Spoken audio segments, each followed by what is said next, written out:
Ladies and gentlemen, in this RedGamingTech.com video I'm going to be talking about Resident Evil 6 getting new modes.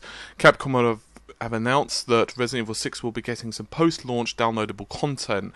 This comes in the flavour of 3 multiplayer modes that are going to be available after the game's released. So, in no further ado, the first one of these is going to be Survivors Mode, which will let players respawn as enemies when they're killed. So you can actually attack humans, which sounds quite interesting.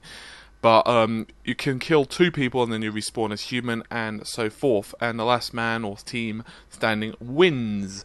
Predator Mode has 1 player take the role of the Ustanak, a fearsome bow, which of course is biological weapon. The other players have to try to kill. Players will have to try to kill it before the times run out, or survive until the end of the session. And finally, the Siege Mode. Siege Mode will have 2 teams, 1 human, 1 enemy, and a single non-playable character. The human team will be tasked to protecting the NPC, while the other one will try to kill him. If the NPC is alive, then, well, the human team wins. So it's pretty much like counter-terrorists.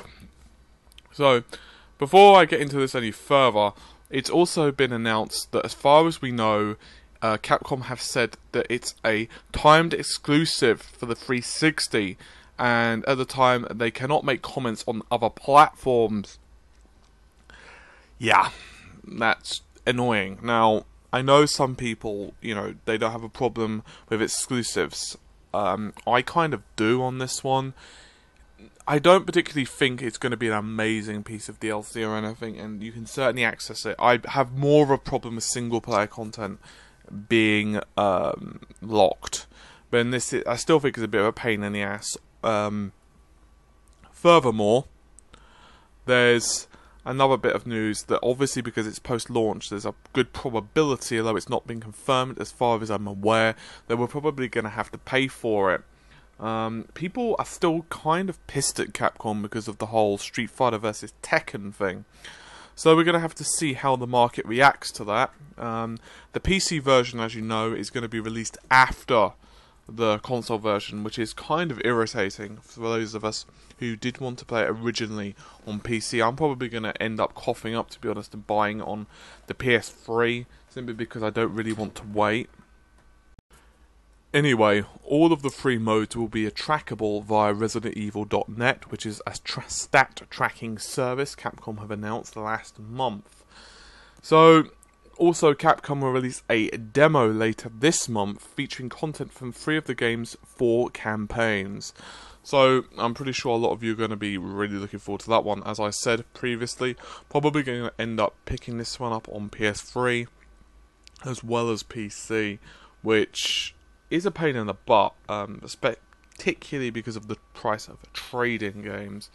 I'm really a massive fan of Resident Evil, although I'm more of a fan of the single player. The multiplayer not so much, although I have a feeling I'll probably complete it with friends and so on, just like I did RE5.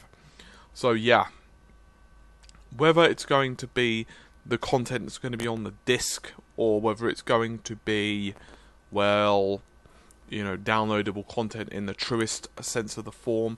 I've actually been doing a bit of reading on a few message boards and so on, just looking for people's opinions. Obviously, it's very early days yet, but people seem very pissed at the fact that, well, you're going to have to pay for it because of post-launch. Not that I have a problem with paying for DLC. Obviously, in some cases, it's more than worth it. For example, Dawn Guard DLC for, say, Skyrim. Anyway, I'm just kind of reporting on the news on this one. I think, to be honest with you, it depends heavily on, how far along it is being completed and so on. And as well as the pricing. Obviously, once again, as far as I'm aware, right now, there's been no announcement that Capcom are either going to make you pay for it. It could be completely and utterly free. So, anyway, bit of a quick one, this one. Just wanted to get it out there. So, anyway, take care of yourselves, guys, and bye for now.